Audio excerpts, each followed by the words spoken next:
You are standing in a checkout line at a grocery store. You buy milk, bread, and a bag of coffee. You tap your credit card, grab your things, and walk out. Nothing about this moment feels like aviation. There is no runway, no jet fuel, no boarding pass. And yet, somewhere in an accounting system, that little tap just made an airline money. Real money. By some estimates, more profit than the airline made on the last economy ticket it sold. Not the bank, the airline. Because the biggest names in flying have quietly stopped making their money in the sky. This is the story of how airlines became something else entirely, and why at one point investors decided that the flying part of an airline was worth less than zero. Start with a simple question. What does an airline actually sell? The obvious answer is seats. Move a person from one city to another, charge them for it. But moving people through the sky is a terrible business. Planes cost hundreds of millions of dollars. Fuel prices swing wildly. Weather cancels flights. Unions negotiate. Competitors slash fares. Airlines go bankrupt so often that it became an industry joke. If you wanted to design a machine for losing money, a traditional airline would be a strong candidate, so the airlines built a second machine. And this one is beautiful. It works like this. An airline invents a currency out of thin air. It calls this currency miles, or points. Creating a mile costs the airline almost nothing. It is a number in a database. Then, the airline sells those miles in enormous bulk to banks. The banks hand the miles to you as a reward every time you swipe their credit card, because miles make you loyal to the card, and loyal cardholders are worth a fortune in fees and interest. You spend money on groceries. The bank buys miles from the airline. The airline pockets cash for a currency it printed for free. Analysts estimate the profit margin on this business is around 50%, half of every dollar. In an industry where the flying side fights for single-digit margins in a good year, that is not a side business. That is the business. Here is the strange part. None of this was planned. To see where the machine came from, you have to go back to 1981, when American Airlines launched a program called AAdvantage. The idea was modest. Reward repeat customers with free trips so they stopped defecting to the competition. A punch card, basically, but for airplanes. Other airlines copied it within months. And for a few years, that is all it was. Then, in 1987, Americans signed a deal with a bank, Citibank, to launch a credit card that earned miles on everyday purchases. That was the mutation. The moment miles could be earned at a gas station instead of a gate, they stopped being a loyalty perk and started being a currency.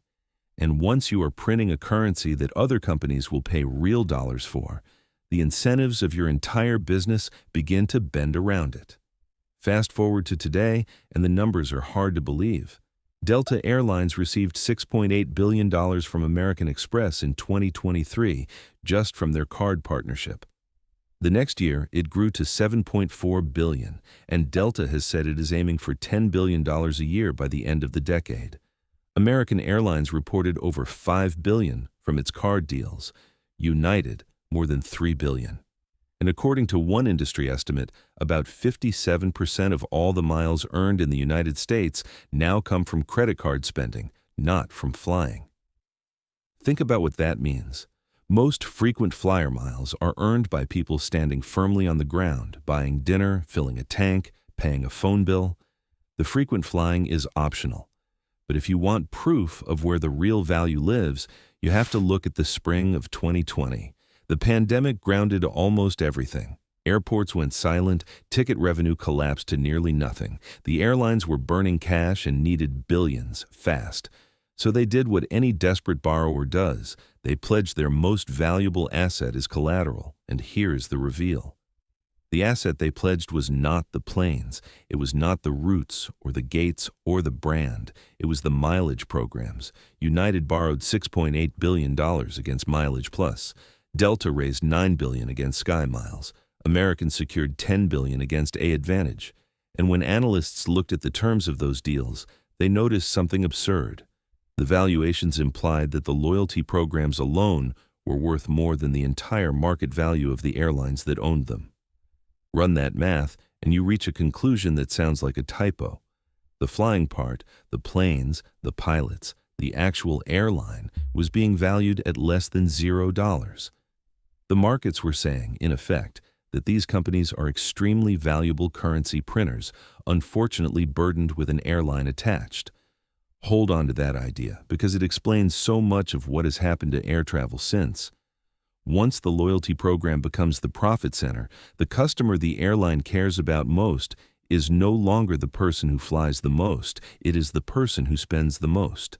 Delta has openly said that spending-based status is now the norm. American now allows customers to reach its top elite tier without ever boarding one of its planes. The airline does not mind because a heavy card spender can be worth more than a road warrior in seat 12C. American has credited its program with driving up to 75% of its premium cabin bookings. The pointy end of the plane is increasingly filled not by people who bought a ticket, but by people who bought groceries for a decade. And that brings us back to you and the currency sitting in your account.